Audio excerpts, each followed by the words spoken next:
as I speak as a witch, what I really, at my heart, identify myself as is a priestess of the goddess and a magician.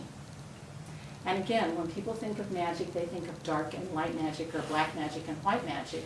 And in my world, it is magic. I hold a belief in reincarnation. And so as I am focused on a particular way of expressing and being in this lifetime, and I might identify that as being a light worker or someone who stands for good, I would believe for myself that I've gone through lifetimes where that has not been the case. And it is through our darkness, it is through our challenges that we learn and we grow. And so fundamental to my belief is that I've been a dark magician.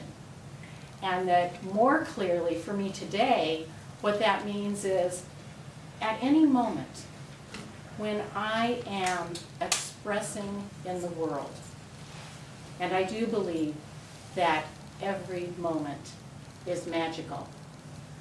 It is of my creation. At any moment when I am not grounded, when I am not centered within my being, aligned with that highest source, with the elements of air, fire, water, earth, close at hand, not for my calling, but for my alignment with. In those moments when I'm not in that place, I am not creating my highest magic. I am not connecting with the highest vibration and potential that is available. That it's all about intention.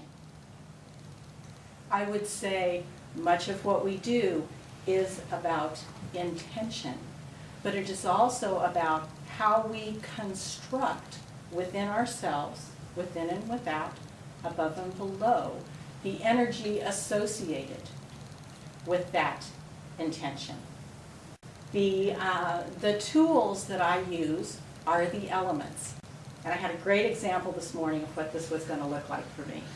We love fires. And so last night as we were sitting in the backyard drinking our coffee, it was cool, and we had a beautiful fire, which we enjoyed tremendously.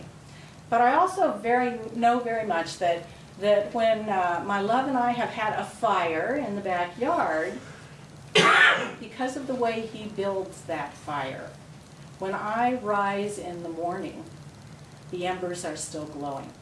As I rose and I went to the backyard, the embers were still there. The glow of the fire was still there in partnership with the wood, the earth.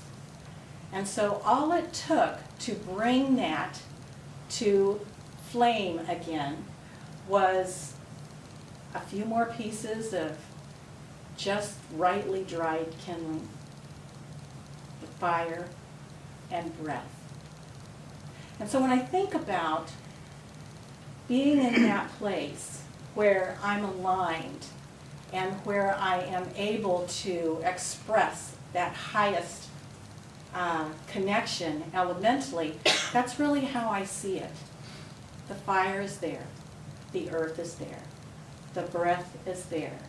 The right amount of water is there. And at hand, I'm able to draw that energy, amplify it, and use that as part of my expression in my magical process. I also know that with any of those elements, I can be out of balance. I can have too much of one or the other. And in my engineering world, I very often have opportunities to live that firsthand and experience it. So for me, I associate passion with the element of fire. That's the spirit.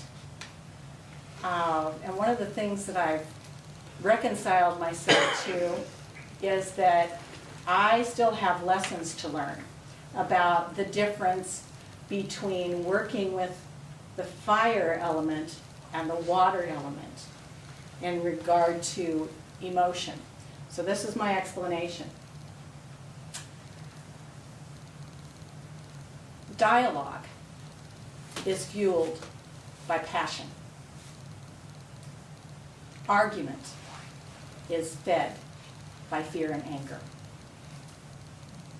And so again, elementally, I have to be aware when I'm in conversation, when I may be feeling just really passionate about something, but if I'm not paying attention to that other person and where they are in their presence, I very often go to the point where I have transformed the energy of the moment from something that is passionate to something that is argumentative.